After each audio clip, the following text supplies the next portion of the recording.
I'd like to say to all of you out there, even as we preach the doctrine of security awareness and proselytizing safety to members of the Nigerian public, that there is in fact a metastasis of the Boko Haram problem now in Nigeria. So it's not restricted anymore only to the northeast.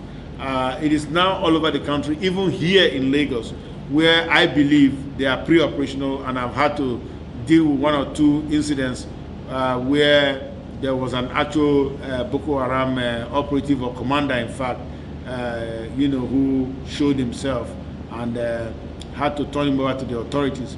But having said that, I'd like to say that the problem of insecurity throughout the land, what we call highway terrorism now, the people who leap out of the jungles to fire on vehicles and drag people into the bush, kidnap people into the bush, that is akin to the Boko Haram problem. While the Boko Haram problem of the Northeast was based on religious fundamentalism, Salafi Wahhabism of Muhammad Yusuf and Abubakar Shekau and the other people like him. The one here is based on economic rationality.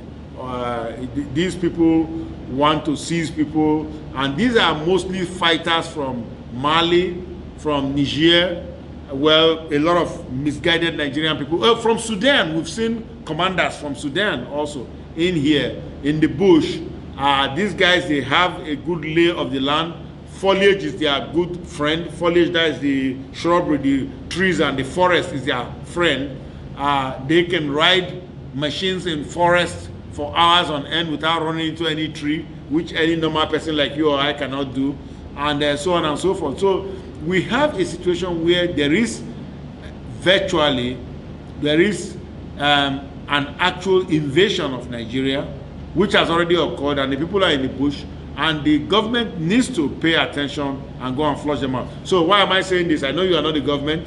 I'm not the government, but we as citizens who have strengths of our own, if we are strengthened by information, then we know what the threats are, and we know how to act in ways to protect ourselves from being victimized by the terrorist elements. That is why I had to write this book, which was published in New York by CRC Press, one of the leading security publishers in the world, about the threat of Boko Haram and the metastasis of the threat around this country, and how this, in fact, this is a handbook for the whole of Africa, because we're going to have many more jihadi groups like this, like Boko Haram, and like the jihadi threat we have in our forests right now, kidnapping people. We have them, of course, showing up all over the continent already. It's just that our intelligence analysts aren't putting connecting the dots yet. And when they connect the dots, they will find that it's the same problem that is going around. And we need the panaceas that are espoused in this book, particularly chapter 15, the creative solutions that have been espoused there. We need those to be able to solve the problems. And you, as individual citizens, keep yourselves safe. Thank you very much.